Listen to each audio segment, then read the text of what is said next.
Requested. Concern. Does it matter? Doesn't matter. The concern of how Sam's doing, our resident on Jack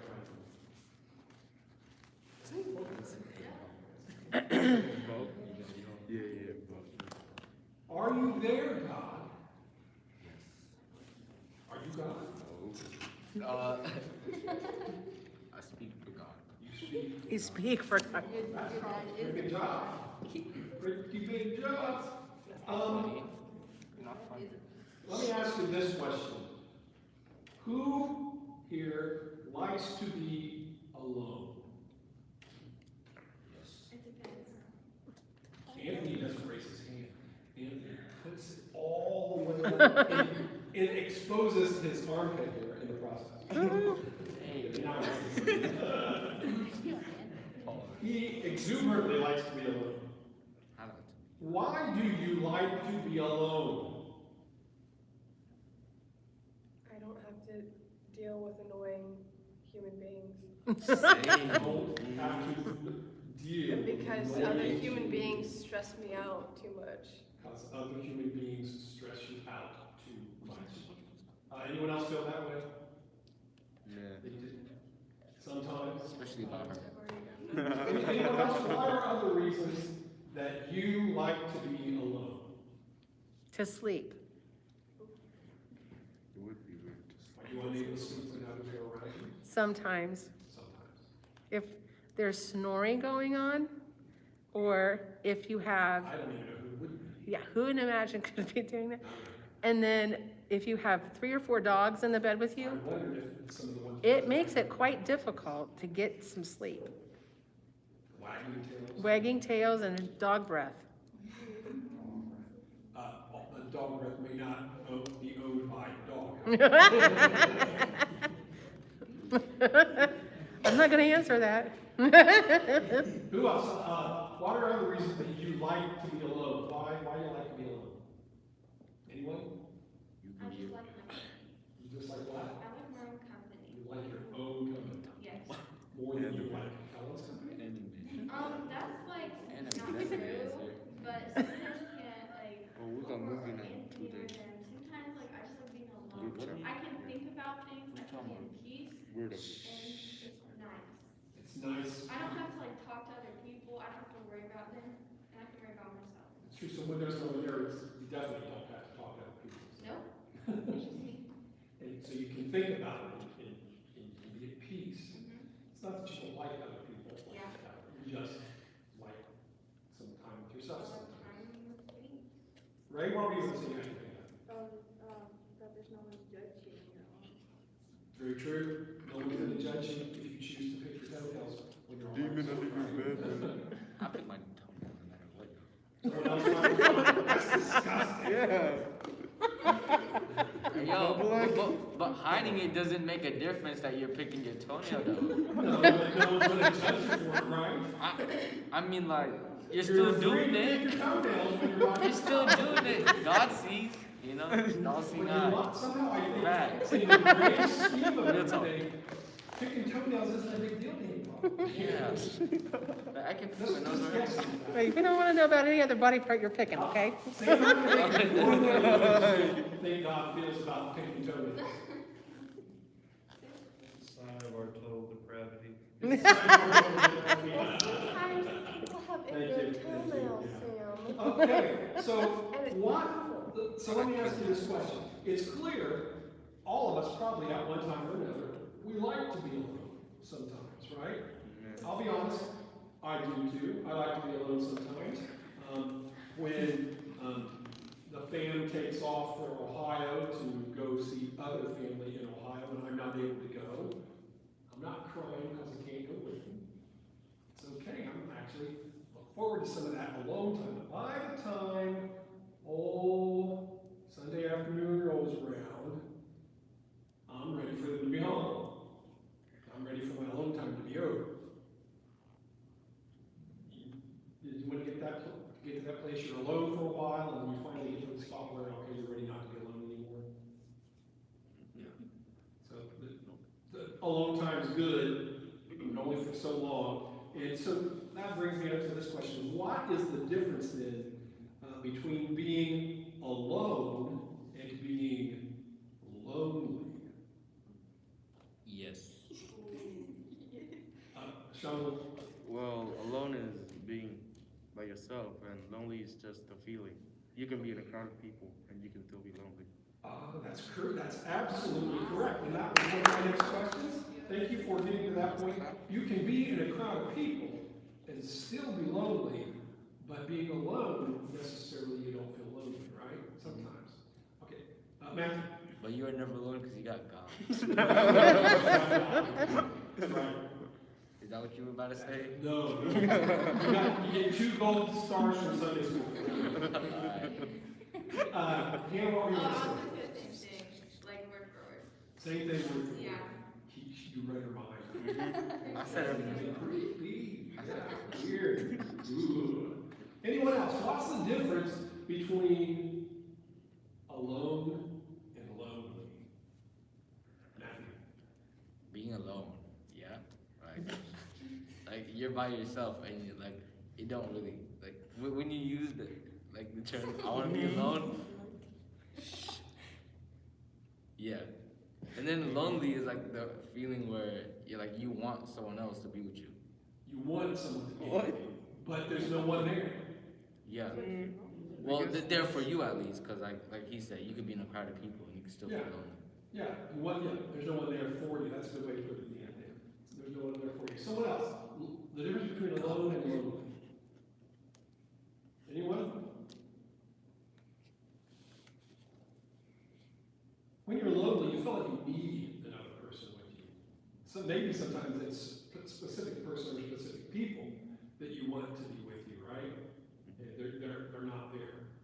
Maybe sometimes in being lonely, you feel like no one is listening or no one really cares about what's going on with you, right?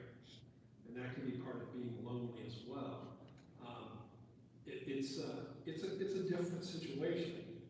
When you feel lonely, how do you deal with that?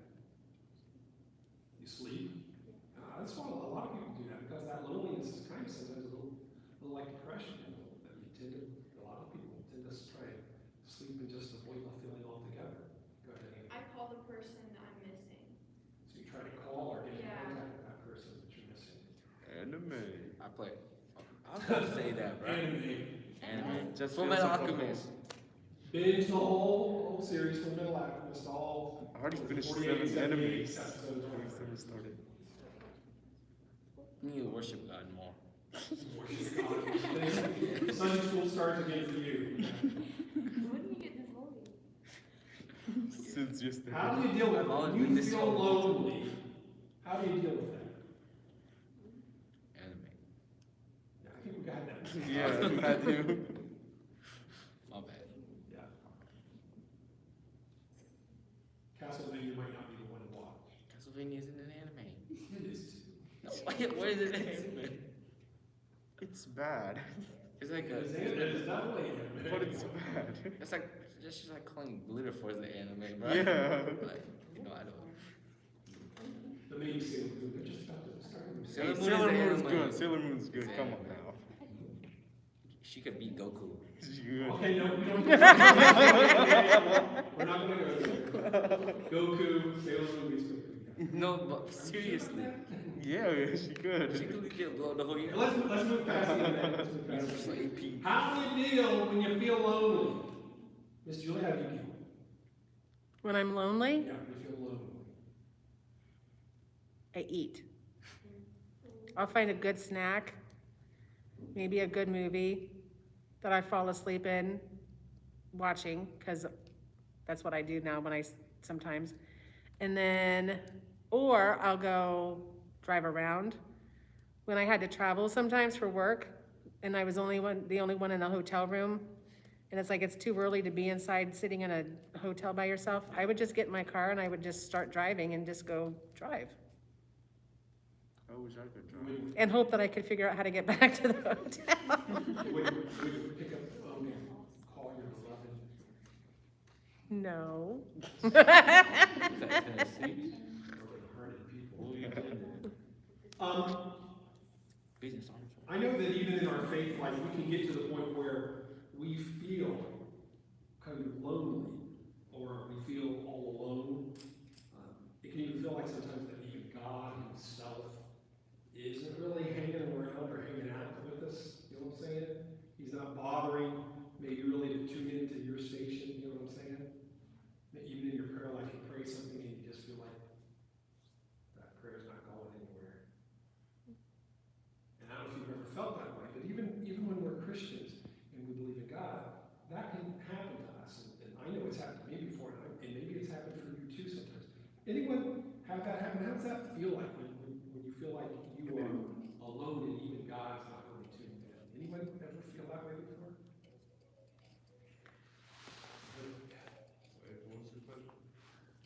You feel like even God's not listening, even God's not tuned into what's going on. Is that you?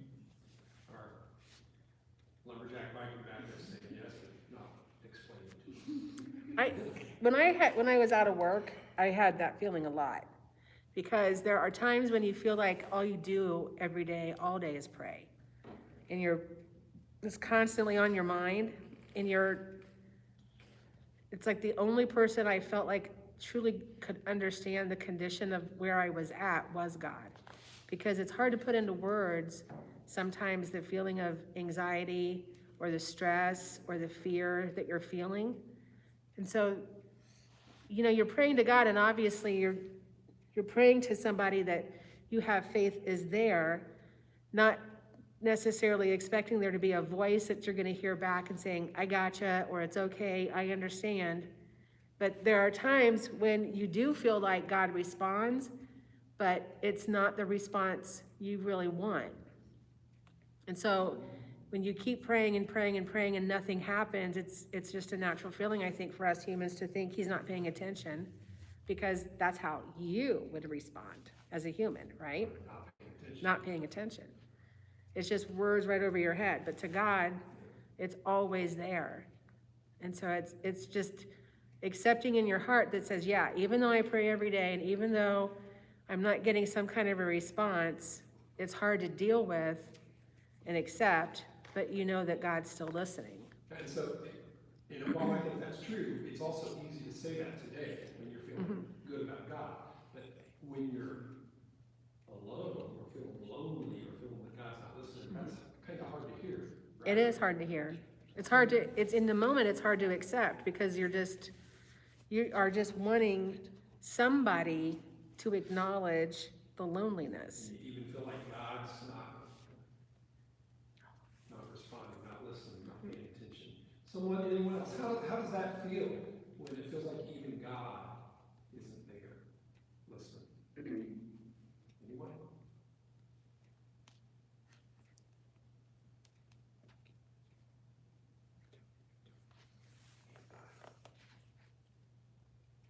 What was the question? How does it feel? Got that part? How does it feel? Wait, repeat it. How does it feel when you feel like even God's not there listening to you, responding? I feel alone. Feel what? I feel alone. You feel alone. Well, Yeah. because he's God. Crushing, Say that again. pretty soul crushing. It can be soul crushing, can't it? Especially if you're going through a really difficult time, right? That can feel like, gosh, God doesn't care about me right now, or at all. And that's a tough feeling to face. And I know I've been through that some in my life before. And if you haven't yet, I imagine most of us at some point along the road will go through that kind of experience where it will feel like even God isn't listening, even God doesn't really care. So here's a big question to ask ourselves when we are experiencing something like that.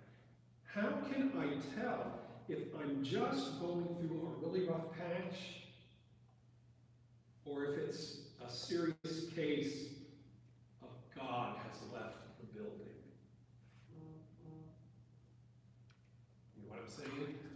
Because let me tell you what, that actually, not to shock you, but that actually yourself in the middle of a situation where God has left the building. And that is a serious place to be. And I'm going to show you here in just a moment that kind of situation. Because when you get to that place, you may get to the point where you're asking yourself, is this just a hard spot, or has God just left me? So how are you going to know? So let's look at this one. And this is a great example. And you might ask yourself, well, how does this measure up to my life when I'm feeling that way? So here it is. Now the Spirit of the Lord, out of 1 Samuel chapter 16, verse 14. Now the Spirit of the Lord had left Saul, and the Lord sent a tormenting spirit that filled him with depression and fear. Those feelings, depression and fear, may be familiar to some of us. Because when you get to that lonely place where things get really bad, you may enter a place of depression. You talked about sleeping. Well, finding yourself sleeping a lot can be a mark or a signal that you're going through some depression in your life. Or being fearful or afraid that things are out of control, or that things aren't going to get corrected, or things aren't going to get fixed, or that I'm all in this and nobody's going to help me. Those kinds of feelings, and if you've ever been there, those are real feelings. So how can you tell if you're just going through a rough patch, or if God has left the building? Because pretty clearly, it's recorded here in Samuel that the Lord sent a tormenting spirit, right? And it says the Spirit of the Lord left Saul, right? So that can happen. It's the thing. Really? Really. So, how do you know? It's really clear as far as Saul's concerned that God just pulled up stakes and walked out. That's exactly what happened. It's kind of a scary thought because it can happen. It happened to him, and frankly, you could find yourself in a place where it could happen to you. But how are you going to know? Well, let's think about Saul for just a moment. God did even more than pick up stakes and walk away. What else happened with Saul? He went crazy. He died. Well, that was a little while. A good while later. Oh. Huh? And it's the depression. He went through some depression. He went through some fear. And Miss Julie's correct. He kind of started going just a little bit cuckoo. I don't know if you remember that, because you know what happened later? His people says, you're feeling horrible. You're all out of sorts. Your mood's horrible. You're terrible. Why don't we get some really good musicians in here? That'll cheer you up. So they brought in. Anyone remember who they bring in? Could be David. Brought in David. David played some smooth tunes, tried to cheer him up, right? And what Saul ended up doing? Chucking a spear at him across the room, right? He got nuts. He went kind of nuts. Here's the thing. What is it that God saw into this situation that really, for him in the end, was a complete disaster? You know what happened before this? Anyone? No one knew what happened before this? Well, let's just put it like this. The lead up to this is when Saul decides 2 or 3 different times that he's just going to do his own game. He's going to forget what God said. He's going to make excuses as to why God said it and why he should do it. And he decided just to do his own thing. In other words, he flat out decided to disobey God and said, I'm the king, I'm doing what I want. And this happened. So, how do you know if you're just going through a rough patch, or if God has pulled up stakes and left the building? How do you behave toward God?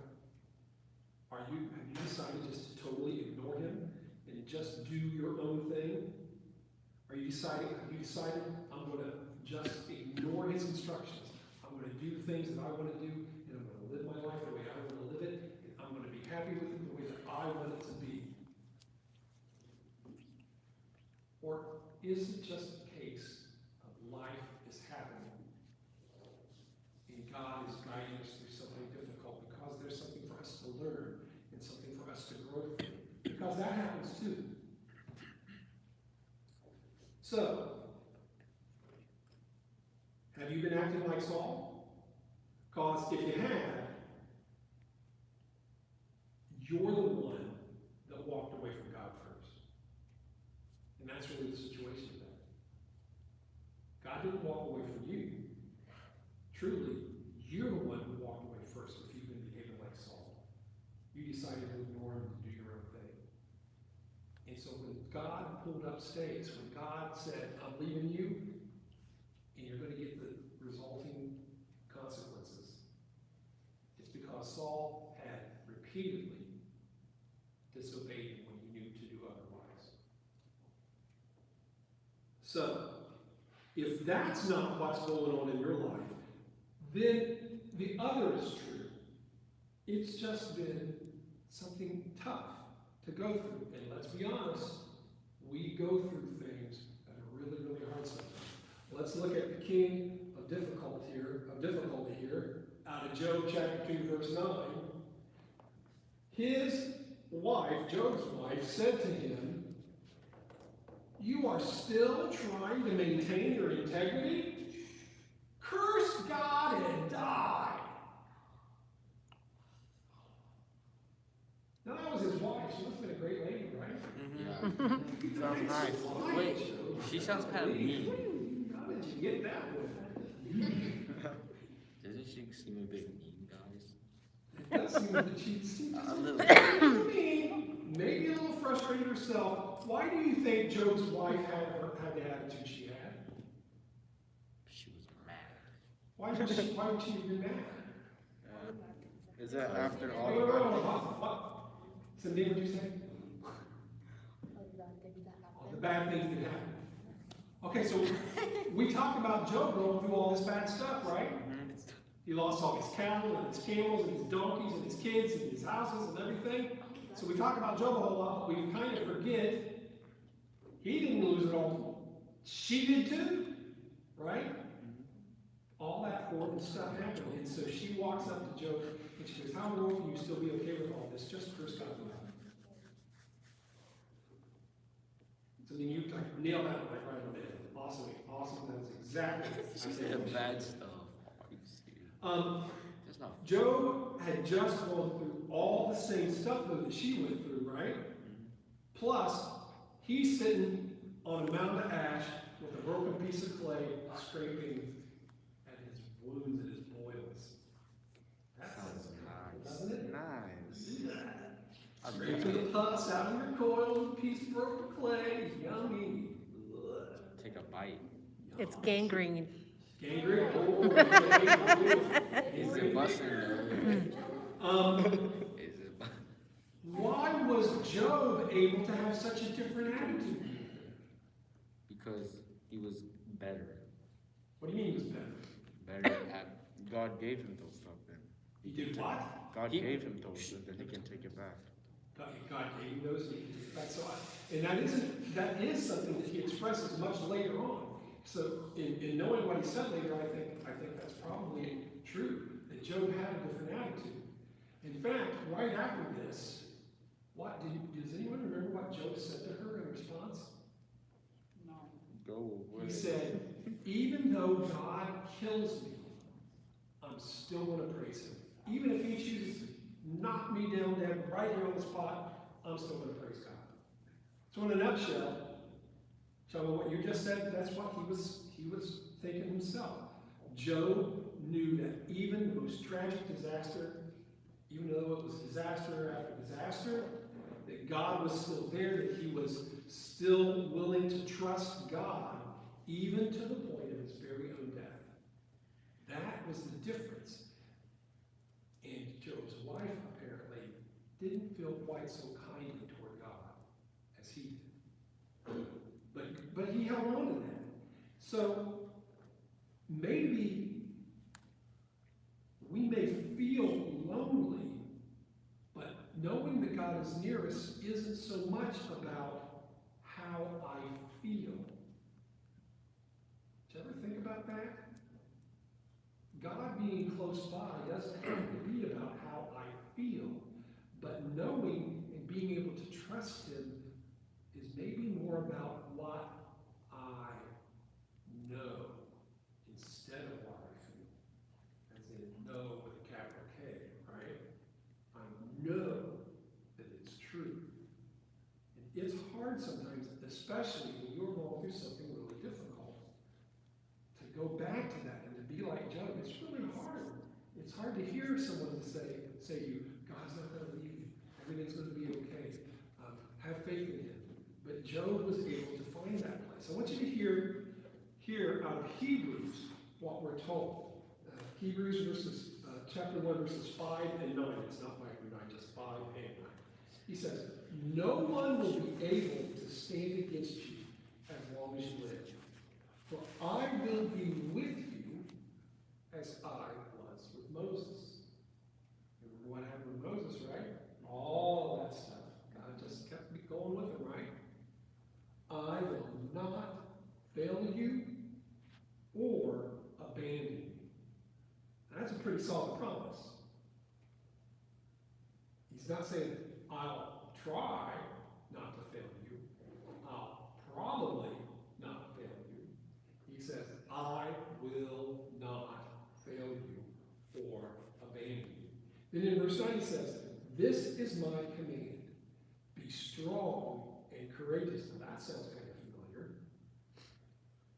Do not be afraid or discouraged, for the Lord your God is with you wherever you go. Now wait a minute. Do not be afraid or discouraged. What happened to Saul? He was afraid. He was afraid. Depressed. And he got depressed or discouraged, didn't he? But we're told here, don't be discouraged and don't be afraid, right? For the Lord your God is with you. Doesn't matter where you're at. Doesn't matter where you go through, what you go through. Doesn't matter what's going on. God is there, and He's not going to abandon us. He will always, always be with us. So, is there a question on that? No. So, this sounds really familiar, though, doesn't it? This verse 9, it sounds very familiar. It sounds a whole lot like another verse 9.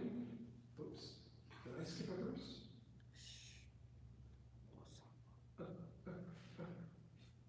Oh, there it is. Joshua. No, that is Joshua. I'm sorry. Where's my Hebrews verse? I skipped my Hebrews. Where's my Hebrews? You deleted it. I didn't get it pasted in. Oh, I'm sorry. We're going to just go ahead. Sorry, guys. Read it. Just read it. Green Lantern! It's not Green Lantern. Sorry. What is it then? There's no Green Lantern is not That's that Green buff, Lantern. bro. That's Green Lantern. Ain't no way he's that big. There's different kind of lanterns, remember? Oh yeah. The big lantern, the little lantern. Okay, Matthew chapter 28. This is the last verse I want us to hear about this whole subject. Because Jesus reaffirms for us the whole idea of what we've been talking about the whole time anyway. And this is what he told his disciples just before he goes into heaven. And they know that they're not going to see him again until he returns. By the way, has he returned yet? I hope not, because if I missed it. So this is what he says, and this should sound pretty familiar too. He says, teach these new disciples to obey. Now wait a minute, isn't that kind of the problem that Saul had? He didn't obey. Teach these disciples to obey all the commands I have given you. And be sure of this. I am with you always, even to the end of the age. Now, this phrase right here is a really important phrase. He says, the end of the age. Because what he's what he's telling us is that his ascension into heaven is the beginning of a new age. Something new was happening. There was a new covenant that had happened because of his death on the cross. And Jesus is telling him, as I go into heaven and this new age begins, I am going to be with you until the very end of that age. Anybody want to guess what the end of that age is? When we die. Nope. Rapture. When he returns. Rapture. When he returns is the end of that age. And will we have to worry about him being with us after that? No, because we're going to be with him in heaven, right? So he's going to promise that he will be with us here on this earth, in spirit with us, to the very end of this age as we await his return. And so he promises us, he reaffirms for us, even when we feel utterly alone, even when it feels like no one's there and hearing us, or listening, or caring, again, it's not about how I feel, but it's about what I know about God. I know that he is there, and I know that he has promised that he won't leave me, and I know that he has promised that as long as I obey him, as long as I follow his instructions, he will be with me. Always. And he's nothing going to change that. And whether he's with me or not doesn't change when my feelings change. Because I don't know what you know, man, my feelings change all the time. My feelings are always changing. I can be angry at 1 minute, and 5 minutes later, I can be like laughing my head off. Right? So my feelings and my emotions are always changing. But God doesn't change. We know he's always with us, no matter how we are feeling, no matter where we're at in this place, in the places in our life. He is always in. Let's say a word of prayer and we will be done. Father, I want to thank you for our time together this evening. Thank you, Lord, that you are very faithful to us. You're more faithful to us, way more faithful than we ever are to you. And you gave Saul a chance after chance, and you forgave him and waited for him. And when you chose to walk away from Saul, it wasn't because you were giving up, it was because he had given up on you. So Lord, I pray you'll help us not to give up on you, not to walk away from you, but to seek to always be faithful, to go back to you with hearts that are sincere when we realize we've done something stupid and disobeyed you. Help us to remember that even when things are really hard, when we feel alone and afraid and depressed, like nobody cares and like you're not even there, that you are with us. Encourage us and help us find people around us who will be an encouragement. We thank you, Lord, for everything that you do and the way that you do watch over us. Help us to have a great week at camp this next week, and for us to be able to also find as many campers as we can. I know it's been a challenge.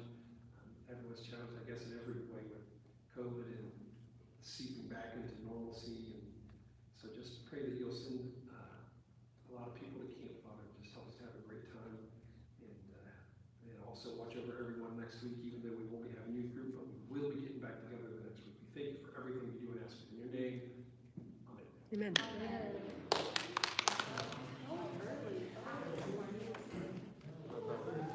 Hey, Sim Ding. Sim Ding. Is Samping coming?